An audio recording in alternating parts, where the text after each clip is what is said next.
permito con mucho gusto hacer la presentación formal de su ponencia, la cual se titula Huertos urbanos como catalizador para la promoción de la salud y el bienestar en las IES.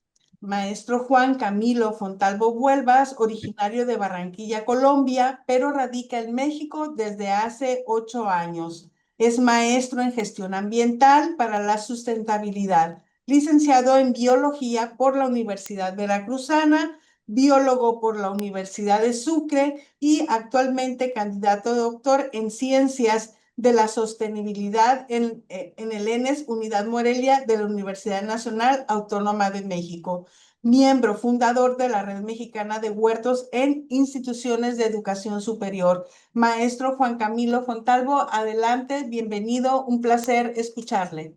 Gracias, maestra Isela. Es un gusto para mí poder compartir esta presentación. No sé por qué no me permite como mostrar mi cámara, pero bueno, voy a continuar. Pues muchas gracias por la invitación a la Red Mexicana de Huertos en Instituciones de Educación Superior. Para nosotros es un gusto poder compartir con la Red Mexicana de Universidades Promotoras de la Salud y en este proceso de enredarnos, pues queremos compartirle un poco cómo desde esta red estamos promoviendo la salud también y el bienestar en las universidades. La que sigue, por favor. Esto es un poco de lo que les quiero presentar en esta ocasión, algunas problemáticas contemporáneas que atraviesan nuestra sociedad, pero también nuestras instituciones de educación superior, algunos temas relacionados con la industrialización de la dieta, en eso nos vamos a centrar principalmente. Luego vamos a hacer una entrada hacia lo que son los huertos universitarios, relacionar estos con la salud y la alimentación. Y bueno, también voy a compartir con ustedes algunos materiales didácticos que se han generado desde algunos de estos huertos, manuales recomendados para quienes tengan interés en promover huertos en sus instituciones. Y finalmente, unas reflexiones. La que sigue, por favor. Bien, con respecto a los problemas contemporáneos, es importante mencionar que, un poco sobre el contexto en el que surge esta charla, es el hecho de que pues, tenemos universidades tanto en zonas rurales como en zonas urbanas. Y en ambos sitios estamos desarrollando, viendo, apreciando una serie de dinámicas y problemáticas a las cuales como instituciones de educación superior no deberíamos ser ajenos o ajenas, ¿de acuerdo? Algo que pasa del lado del campo, por ejemplo, tiene que ver con la desagrarización. Cada vez el campo se está quedando eh, con gente muy longeva, muy mayor, y los jóvenes, las juventudes, poco se interesan por sembrar. Cada vez hay menos agro dentro del campo, menos producción de alimentos, y eso representa un problema complejo porque con ello, con la pérdida de la juventud o la falta de relevo o sucesión generacional en el campo, pues están perdiendo muchos saberes que se van con las comunidades mayores, con los viejos, con las viejas, con las sabedoras, los sabedores, ¿no?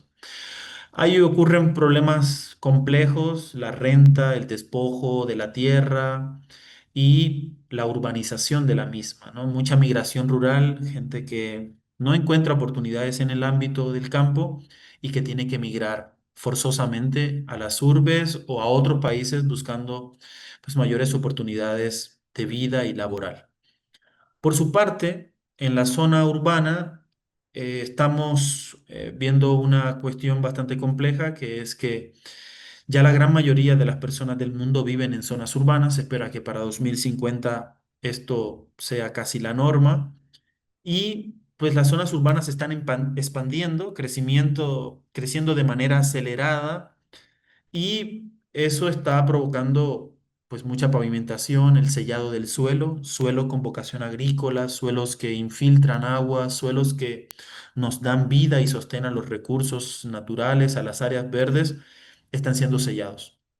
Por otro lado, bueno, las violencias están en ambos lados, bastante acentuadas y cercanas a nuestros entornos de las universidades, altas desigualdades, mucha vulnerabilidad Y dentro de estas desigualdades y vulnerabilidades se encuentran carencias por falta de acceso a una vivienda digna, falta de acceso a salud, a educación, a trabajo, a servicios y no menos importante, a una alimentación sana, saludable, adecuada y sostenible. Esta vida urbana nos ha conllevado en gran medida a ser insensibles ambientalmente y también en términos sociales. Y esto, pues, es una madeja con un montón de cosas, de problemas que es sumamente complejo, ¿no? Esa es la realidad de lo que está ahí afuera de las universidades, pero que también muchas de estas cosas atraviesan a las instituciones de educación superior, ¿de acuerdo? Y bueno, en gran medida, si nos tenemos que centrar en las cuestiones de nuestro sistema agroalimentario, cómo se alimentan las ciudades, cómo se alimenta el campo y cómo se alimentan los campus universitarios, vamos a entender si abrimos la madeja que nuestro sistema agroalimentario globalizado está monopolizado. En la actualidad hay un número pequeño de empresas que controlan qué comemos, cuándo comemos, cómo lo comemos. Ha ocurrido en gran medida que eso también le dice a los agricultores en el campo qué sembrar, cuándo sembrar. Especialmente estamos hablando de empresas tecnológicas, empresas que han industrializado la alimentación, la han homogenizado y han causado graves problemas. No es menor decir que en la actualidad pues hay amplios problemas de malnutrición y obesidad tanto en la sociedad como dentro de las instituciones de educación superior. Lo anterior se debe a políticas neoliberales, ¿no? A un gran flujo de ver la alimentación como un negocio, así se le llama, el agronegocio, más que como una cultura y una tradición apegada a nuestras costumbres locales. ¿De acuerdo? La que sigue, por favor. En este sentido, esto es un poco lo que ha ocurrido en nuestros países, en el mundo en general, la homogenización de las dietas.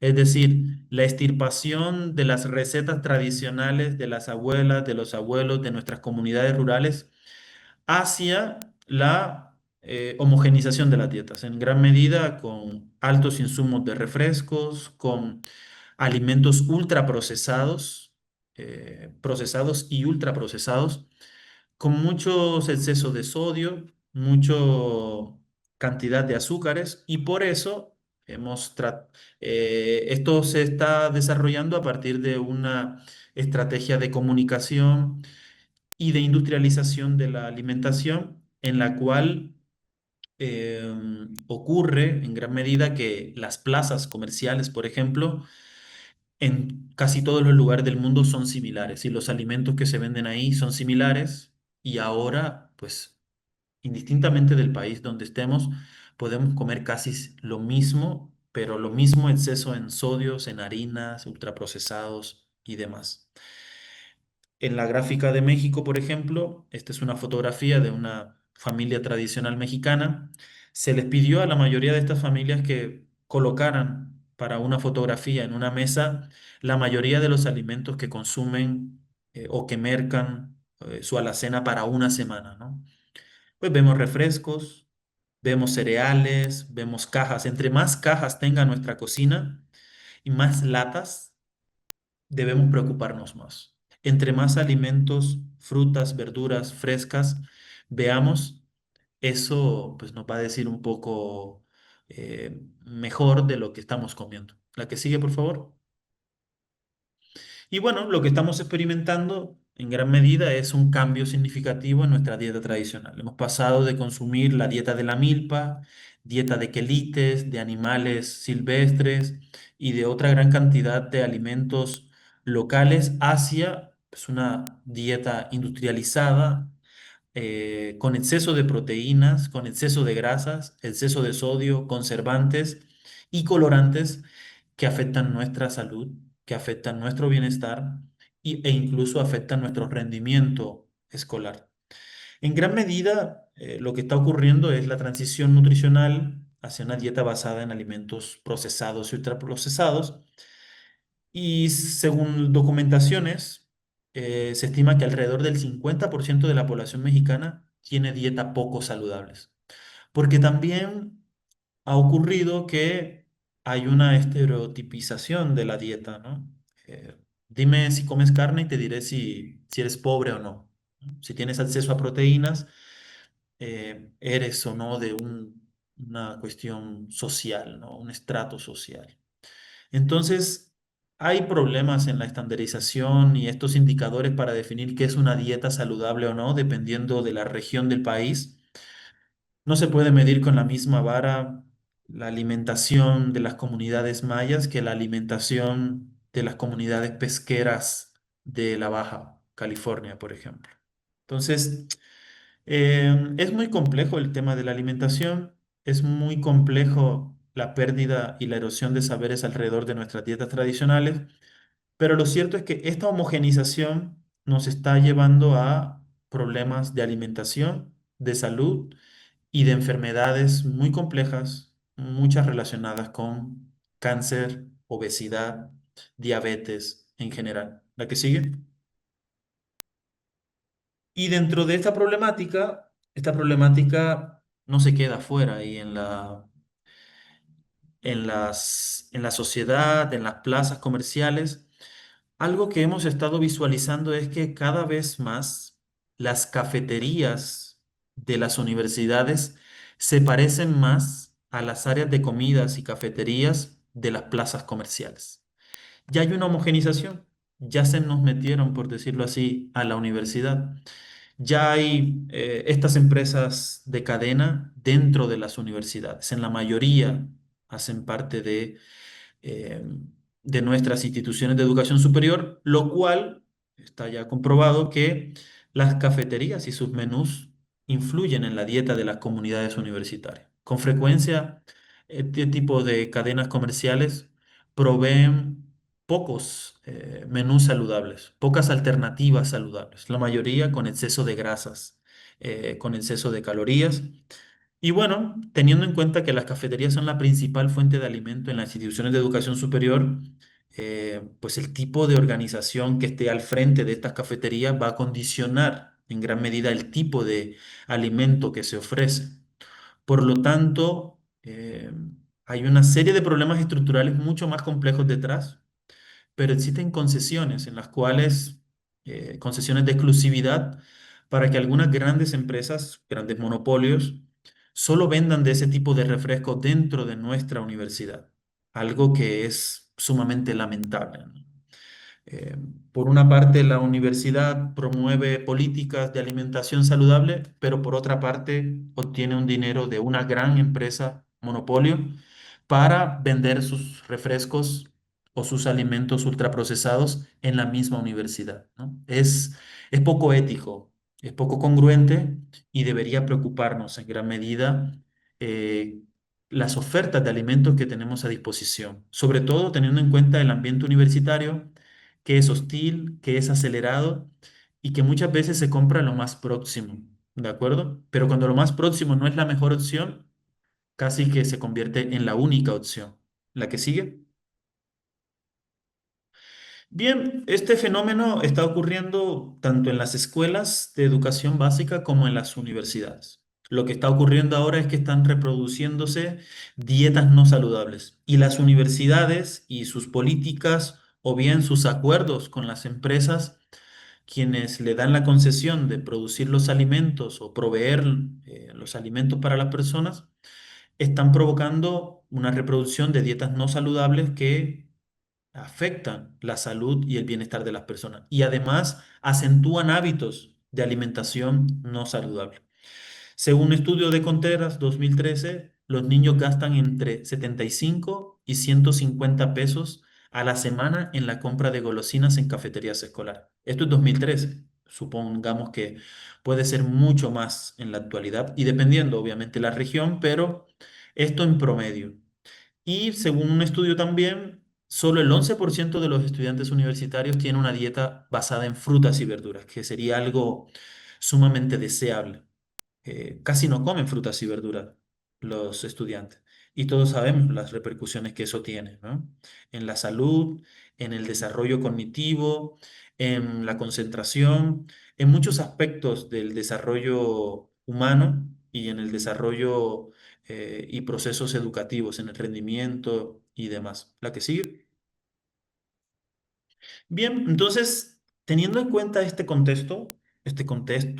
problema, esta situación que atraviesa las universidades, y tratando de atender estas problemáticas y muchas otras, desde el año pasado es una red joven, ya no llevamos 10 encuentros como la red de universidades promotoras de la salud, apenas vamos a tener nuestro segundo encuentro en San Cristóbal de las Casas, en Chiapas, en noviembre, nuestro segundo apenas encuentro, es una red joven, pero tenemos aquí mapeados más de 50 universidades, más de 50 huertos en distintas partes del país, la mayoría de ellas concentradas en en el centro del país, en el sureste y en el norte, pues ahí donde se están encontrando de manera presencial también está la Universidad Pedagógica Nacional, que tiene su huerto,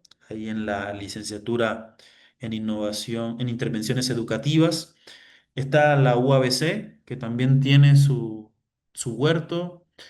Y hay algunas otras iniciativas, como el Instituto Politécnico Nacional, ahí arriba en Tijuana, y así están distribuidos. Les invitamos a quienes tengan iniciativas de huertos universitarios a que los puedan registrar en este código QR, que los va a llevar a este mapa, que es una cartografía interactiva. Le pueden picar a cada icono, a cada iniciativa, y se va a desplegar una ficha técnica con información de cuándo se creó ese huerto, cómo se llama, qué programas educativos están, quiénes colaboran, un correo de contacto y demás. Em, la particularidad es que hay una diversidad enorme de instituciones de educación superior. Muchas de ellas no necesariamente tienen que ver con temas ambientales o no son del área de biología o agronomía. Hay de contaduría, de idiomas, de nutrición, de medicina, de lenguas, de filosofía, de letras, de sociales, de turismo. En fin, hay una diversidad enorme de instituciones que están promoviendo los huertos en instituciones de educación superior. La que sigue, por favor. Y bueno, dentro de esto quisiera puntualizar que nos hemos reunido, hemos definido una serie de objetivos, agenda como red, y dentro de ellas tenemos utopías, es decir, como esas cosas hacia las cuales queremos caminar. Y como diría Galeano, las utopías son como el horizonte, ¿verdad? Son como que están por allá lejanas y damos 10 pasos y se aleja 10 pasos más. Sin embargo, lo que nos permite este tipo de procesos de construir utopías es que no nos mantenemos estáticos. Al menos en 1, 2, 3 años, al menos ya hemos caminado unos pasos hacia adelante y no nos hemos quedado en una zona de confort.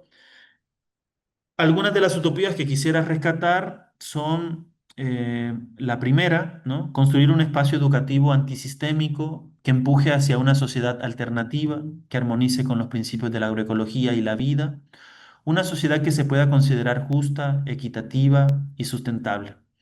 Y dentro de la sustentabilidad, pues entra mucho nuestra salud. La segunda menciona especialmente la salud al decir que el sueño de esta red es construir sistemas alimentarios diferentes al hegemónico industrial, donde prime la justicia para quienes producen los alimentos, que generalmente son mal pagados, la salud para quienes producen, para quienes transportan y quienes consumen, y una relación no jerárquica con la naturaleza, ¿no? Que no nos veamos en esa posición como de extractivista y egocentrista, ¿no? Sino más bien una posición horizontal, ¿de acuerdo? Justamente en la última utopía que está aquí, consignada, dice, imaginar un futuro donde cada escuela, universidad y espacio público tenga un huerto urbano completamente autosuficiente, que produzca alimentos saludables para estudiantes, personal de apoyo y la comunidad. Estos huertos funcionarían con energía renovable y sistemas cerrados de agua, compostaje y reciclaje de residuos. Son sueños, son anhelos, son añoranzas de quienes estamos en esta red y que también desde esta trinchera de los huertos buscamos promover la salud y una mejor alimentación. La que sigue. Este es un poco sobre la diversidad de iniciativas que hay en el país. Es un collage. Hay huertos pequeños, grandes, medianos, algunos de solo hierbas medicinales, algunos de hortalizas, algunos como sistemas agroforestales, como el que está en la esquina inferior izquierda. Es el huerto de la Unidad Morelia de la UNAM, en la ENES, y es un sistema agroforestal con milpa, bosque comestible, hortalizas, hierbas medicinales y demás, ¿no? Hay huertos de distinta naturaleza, con distintas funciones. El fin principal de estas iniciativas no es productivista. En primer lugar, es más bien espacios educativos. Funcionan los huertos universitarios como recursos didácticos, como espacios para la recreación, para el ocio, para el esparcimiento, facilitan la enseñanza, los procesos de aprendizaje teórico, heurístico, axiológico y son una gran cantidad de comunidad de personas de distintas profesiones que al menos están egresando sabiendo que pueden producir parte de sus alimentos, o al menos son conscientes de dónde provienen los alimentos que consumen, o cuánto cuesta producir un jitomate, cuánto cuesta producir un kilo de lechuga. Al menos son personas que egresan con aprendizaje para la vida, porque algo que tenemos todas las personas que estamos aquí y todas las personas que pasan por las universidades, algo que hacemos diariamente es al menos comer 3 veces al día. Eso es algo común. Entonces, y es algo que todos anhelamos también, tener salud para poder desarrollarnos y desempeñarnos de buena manera. ¿La que sigue? En este sentido, algo que hicimos como red fue, hace 2 años ya, fue construir este libro, Huertos en Instituciones de Educación Superior, Relatos y Experiencias desde México. Es un libro gratuito, de acceso libre, electrónico, lo pueden encontrar en Google. Y es un libro donde se sistematizan las experiencias de 20 iniciativas y se divide el libro en huertos pioneros, huertos afianzados y huertos emergentes. Huertos con más de cerca de 20 años de experiencia en el país y los huertos emergentes son aquellos que apenas son de la pandemia hacia acá, ¿no? Son huertos que están articulados a distintos niveles de educación superior, técnico, licenciatura, incluso posgrados, ¿no? Como el huerto de Ecosur en San Cristóbal de las Casas en Chiapas, que está relacionado con posgrado. Y la mayoría de estos huertos tienen composta, la mayoría de estos huertos tienen milpa y son cultivos tradicionales que afianzan nuestra cultura alimentaria local, al menos la cultura alimentaria mesoamericana, ¿no? El maíz, el frijol, la calabaza. Estos proyectos surgen como parte de la iniciativa de estudiantes, algunos como iniciativa de docentes y algunos como el huerto o el programa de aprendizaje en huertos de la Universidad Autónoma de Nayarit. Es un proyecto institucional transversal que atraviesa distintas licenciaturas de la universidad. Entonces, hay distintas formas de poder construir un huerto y de cómo vincularlo con la parte pedagógica es también un reto importante. Lo cierto es que estas 20 iniciativas, estas 20 propuestas, representan pues propuestas pedagógicas significativas para el aprendizaje horizontal. Es una apuesta para romper las aulas, salir de ellas, de esas formas cuadradas de enseñar y aprender en el aula de la naturaleza. Los huertos sirven para enseñar, sirven para experimentar y sirven para conectarnos con algo con lo cual se nos saca.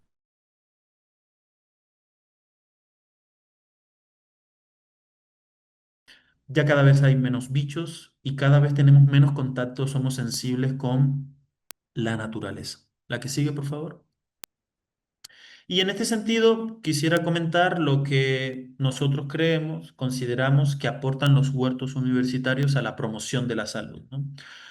Lo importante de esto, de los huertos, es que nos permiten tener un punto de convergencia. Les decía antes, todos comemos y todos queremos tener buena salud y buena vida.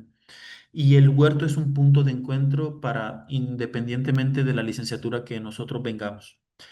Y la particularidad de la convergencia aquí radica en aprender a partir de la construcción de comunidades de aprendizaje y práctica.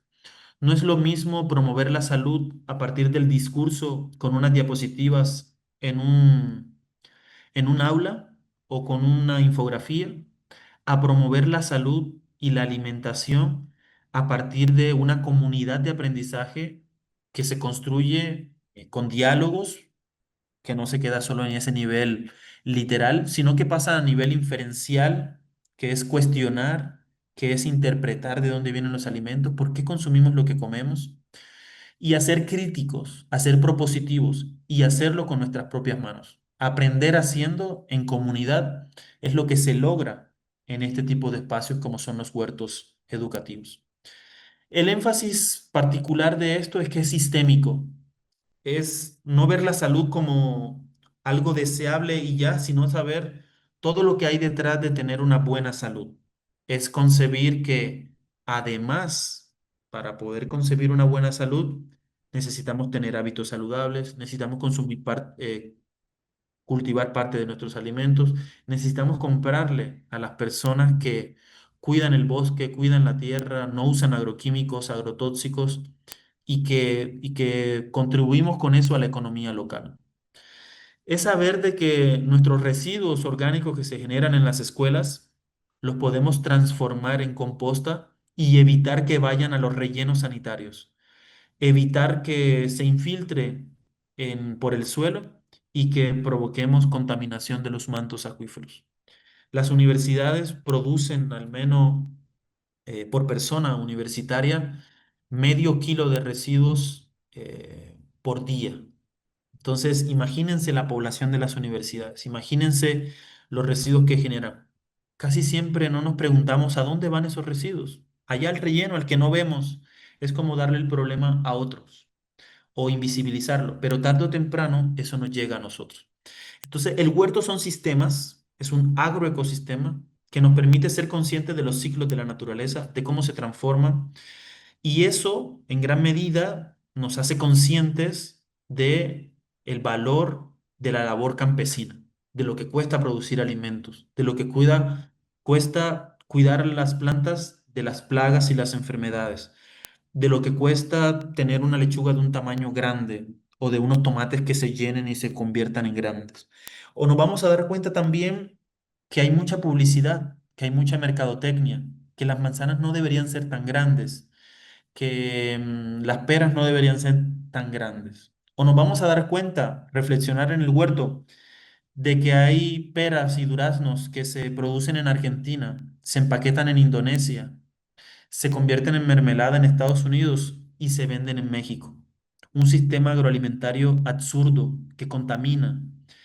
Cada kilómetro que recorren los alimentos, desde donde se producen hasta donde se consumen, estamos contaminando. Son emisiones en barco, son emisiones en avión, son emisiones en autos, en refrigeración.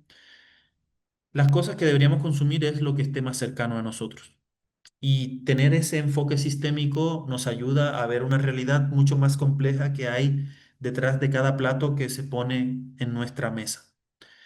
Lo cierto que aporta también los huertos a esto es la perspectiva pedagógica, generalmente construir a partir de espacios horizontales, creativos, participativos, involucrando a los docentes, al personal de apoyo y a los estudiantes, no de manera vertical como generalmente se hace, con políticas de arriba hacia abajo, sino el huerto es un espacio horizontal, ¿no? Donde el jardinero, el docente y el estudiante están al mismo nivel y todos tienen algo que aportar, todos tienen algo que aprender y todos tienen algo que enseñar. Porque hay mucha gente de lugares rurales que van a la universidad, que van a los huertos, pero pocas veces son invisibilizados. Muchas veces son invisibilizados y pocas veces se les integra de una manera real y crítica. La que sigue, por favor. Bien, un poco para mostrar evidencias, hay estudios al respecto. Las comunidades de huertos generalmente promueven la salud de los estudiantes, generan bienestar. Los campus que tienen huertos, se han introducido los huertos en distintos lugares. Estos estudios son de California y de Oregon, Estados Unidos, y en gran medida se ha visto cómo el diseño de los espacios naturales crea ambientes saludables y campus sustentables, ¿no? Para el desestrés, para la conexión con la tierra y para promover una alimentación más saludable. La que sigue, por favor. Otros estudios han demostrado que los programas de huertos en entornos de aprendizaje son entornos de aprendizaje para la alimentación saludable. Muchos de estos programas han evaluado cómo el impacto de trabajar en el huerto ha mejorado la ingesta dietética, específicamente la ingesta de frutas y verduras, ¿no? Es más fácil que yo quiera comerme algo que producí, algo que estuve cuidando, algo del cual tuve certeza de que no lo regaron con aguas grises, con aguas negras. Algo que sé que no le pusieron un montón de agroquímicos, que no está brillosa la manzana, brillosa la naranja y que tiene un montón de agroquímicos que afectan y dañan y son promotores de cáncer. Los huertos aumentan el conocimiento, ¿no? de la cantidad de verduras que existen, de la preferencia y la motivación e incluso la intención y la autoeficacia para comer y preparar frutas y verduras. ¿La que sigue?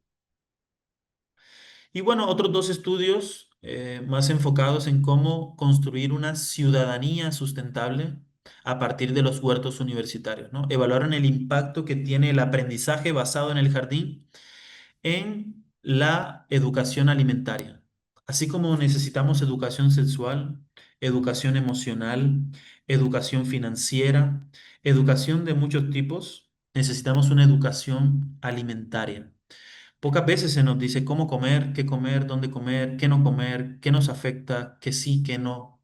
Este es un estudio de España con una institución en Sevilla, donde se pudo evaluar el impacto que tiene este asunto en la educación alimentaria. Y finalmente, este estudio en Corea muestra cómo analizan la satisfacción y las características, ¿no? de los usos que tienen los huertos universitarios para promover el bienestar mental, ¿no? Huertos terapéuticos, huertos con plantas medicinales, con laberintos de plantas aromáticas que refrescan la mente, que hacen sesiones de consumir té en el huerto, de poner música en el huerto, de generar otros tipos de espacios y ambientes menos hostiles, más amables para la mente, para el bienestar, para la convivencia en general. ¿La que sigue?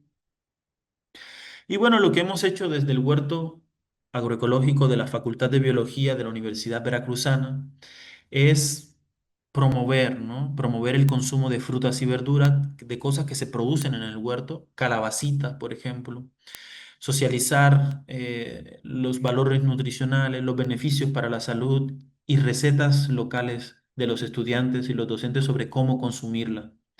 Las hemos promovido por redes sociales, por nuestra página en Facebook del Huerto de Biología y pues he tenido un alcance preponderante. ¿La que sigue? Como parte de esto, también, bueno, recomendamos algunos manuales. Aquí viene un enlace del Huerto de la Facultad de Biología con manuales sugeridos, unos de ellos enfocados en la alimentación. El huerto escolar nos enseña a comer. Hacemos faenas, comemos en el huerto, cosechamos en el huerto, transformamos los alimentos y reproducimos recetas locales. Las rescatamos, las revaloramos y las incorporamos a nuestros hábitos alimenticios. ¿La que sigue? Y bueno, también como parte de la universidad y no siendo ajeno a los problemas que hay afuera, algo que nos hemos dado cuenta es que en estos huertos recibimos estudiantes, damos recorridos guiados a estudiantes de preparatoria, de secundaria, de preescolar, ¿no? De primaria. Y algo que hemos realizado es extensión social, no quedarnos ahí en las... El huerto no solo es para docencia, para investigación, también es para extensión. Es un puente el huerto entre la universidad y las comunidades. Y es un mecanismo de responsabilidad social universitaria. nos permite cumplir con esa responsabilidad de no ser ajenos a las problemáticas que hay a nuestro alrededor, atenderlas, abordarlas, reflexionar al menos sobre ellas, contribuir desde la trinchera. Algo que hemos preguntado a los estudiantes es, a los niños pequeños, ¿de dónde vienen los alimentos?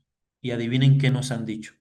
Del refri, del súper, del Walmart, del Chedraui. Ahí nacen los alimentos. Pues sí, ahí voy, lo tomo, lo agarro y me lo llevo para la casa. Hay una desconexión total con el campo. Hay una desconexión total de los urbanitas con el lugar exacto donde se producen los alimentos. Por eso hemos generado este tipo de materiales como historietas, el asombroso viaje a donde nace la comida. ¿Dónde nace la comida? Allá, en el campo, en el suelo, en el potrero, en la granja, en la finca, y con el sudor y las manos de gente que trabaja de sol a sol para ganarse la vida. Pero muchas de las infancias actualmente y de las juventudes, incluso de la universidad, no son para nada conscientes de este tipo de temas, de una cuestión tan básica y elemental y de supervivencia como lo es nuestra alimentación. La que sigue, por favor. Y bueno, ¿qué es lo que pasa después del huerto? No solo nos organizamos para que los residuos pasen de estos lugares eh, como lo son las compostas, ¿no? Sino que esa composta se transforma en abono, esos residuos se transforman en abono para usar en las camas de cultivo y después de eso los residuos se van a la composta, pero las cosechas muchas van a las cafeterías, ¿no? Las cafeterías deben ser aliados para promover la salud, la alimentación saludable y mucho de esto está ocurriendo ya en algunos lugares, ¿no? Les invito a este libro a leerlo, Cafeterías Sostenibles, para tener para ser soberanos verdaderamente de nuestra alimentación y que unas cuantas empresas, por negocios que hay, no nos pongan los menús de lo que debemos comer, sino que nosotros podamos definir qué queremos comer, ¿no? Lo que ha ocurrido con frecuencia, en este libro lo reflexiona muy bien, es que hay una separación entre la humanidad y la naturaleza. Ha pasado de ser sutil a inadvertida, incluso innegable y agresiva. El consumismo en el cual estamos envueltos actualmente es lo que nos ha llevado justamente a pasar de consumir para comer y sobrevivir a depredar para saciar deseos creados y hedonistas, ¿no? La inspiración, que las cafeterías sean un servicio y ofrezcan un servicio alimentario de restauración colectiva propio de la vida estudiantil y académica. ¿La que sigue? Y bueno, ya para finalizar, pues quiero hacer una invitación muy cordial a que sigamos enredándonos como redes, que sigamos promoviendo los temas de salud, que generemos cada vez más estrategias. El huerto es apenas una de las estrategias prácticas para promover este tipo de temas, pero hay otros tipos de iniciativas como el cine comunitario, como el teatro comunitario, otras formas existen ya para promover hábitos de alimentación saludable, ¿de acuerdo? Les invitamos a sembrar en sus universidades, a levantar el pasto que tanto consume agua y que es una imposición de campos ingleses y que transformemos en espacios biodiversos con flores, con hierbas, para tener acceso a medicina y alimentos saludables, para concientizarnos sobre lo importante que es la biodiversidad. Atrae más mariposas y bichos un lugar con muchas flores que un lugar de solo pasto. Los huertos son una herramienta idónea para revalorar la labor campesina y el precio de los alimentos que consumimos, ¿no? Les invitamos cordialmente a que sigan nuestras redes sociales de la REMEUIES, la Red Mexicana de Huertos en Instituciones de Educación Superior, y que si tienen alguna intención de implementar un huerto, nosotros les podemos ayudar en ese cometido. Muchas gracias. La siguiente, por favor. Y bueno, esta frase, dime y lo olvido, enséñame y lo recuerdo, involúcrame en el huerto, pues y ahí sí voy a aprender un montón. ¿La que sigue? Bueno, muchas gracias. Aquí dejo mi contacto y nuevamente agradezco la oportunidad de poder compartir este tema con ustedes. Vamos a pasar a la sesión de preguntas y respuestas. Un momentito, por favor. Gracias, muy amable. Muy bien. Jesús Delmar menciona que solo el 11% de la población lleva una dieta basada en frutas y verduras. ¿Qué definición se maneja en la literatura de dieta basada en frutas y verduras? ¿O qué metas se pueden proponer a la población para ir transicionando a este tipo de alimentación o de dieta?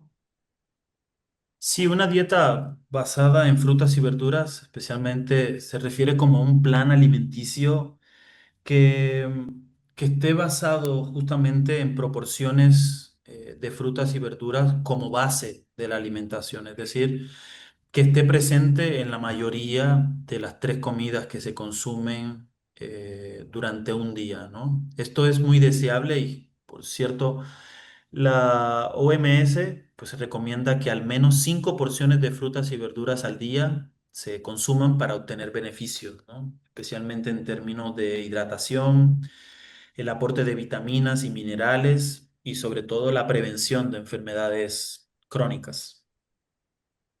Muy bien. El proceso para desarrollar un huerto urbano en una universidad, ¿cuánto tarda? ¿Cómo sería ese proceso? ¿Cómo se trabaja? Sí, con frecuencia los huertos en las universidades, especialmente cuando no hay una política que los avale, es un proceso muy complejo. Generalmente son procesos autogestivos, son procesos Ok. que van a veces en contracorriente con las lógicas universitarias, ¿no? Entonces, aquí el detalle es ¿A tener dó- un plan. Donde ya se está trabajando? ¿Cuál es el impacto que observa en esas instituciones donde tienen estos huertos? Donde hay estos huertos, lo van a ver en este libro si lo consultan. El impacto positivo tiene que ver con mayor rendimiento escolar, mayor convivencia, mayor construcción de valores, de afectos, mejoras en la alimentación, mejoras en el bienestar, en las relaciones docente-estudiante y en gran medida también se ha visto cómo se replican o se generan emprendimientos de estudiantes que posterior al egresar de la escuela generan huertos caseros o huertos comunitarios fuera de la universidad. Muy bien, muchísimas gracias y gracias por dejarnos el contacto. Para cualquier institución que quiera sumarse a este proyecto, pues sigamos multiplicando y y seguir generando redes de apoyo. Con gusto. Gracias. Voy a dejar de compartir su presentación para dar paso a leer la constancia que la Red Mexicana de Universidades le entrega. La Red Mexicana de Universidades Promotoras de la Salud, AC, y la Red Interinstitucional de Escuelas y Facultades de Psicología le otorga la presente constancia al maestro Juan Camilo Fontalvo Vuelvas por haber impartido la conferencia virtual Huertos Urbanos como catalizador para la promoción de la salud y el bienestar de las IES, en el marco del 10º Congreso Nacional de Universidades Promotoras de la Salud y el 18º Encuentro Estatal de Psicología, Transversalidad, Responsabilidad Social e Innovación. Firma maestro Antonio Jiménez Luna, presidente de la REMUS, y la doctora Patricia Pulido Ríos, coordinadora de la RIEF. Maestro, perdón, muchísimas gracias. Un placer escucharle y a seguir colaborando. Muchas gracias a ustedes. Cuídense mucho y hasta pronto. Gracias.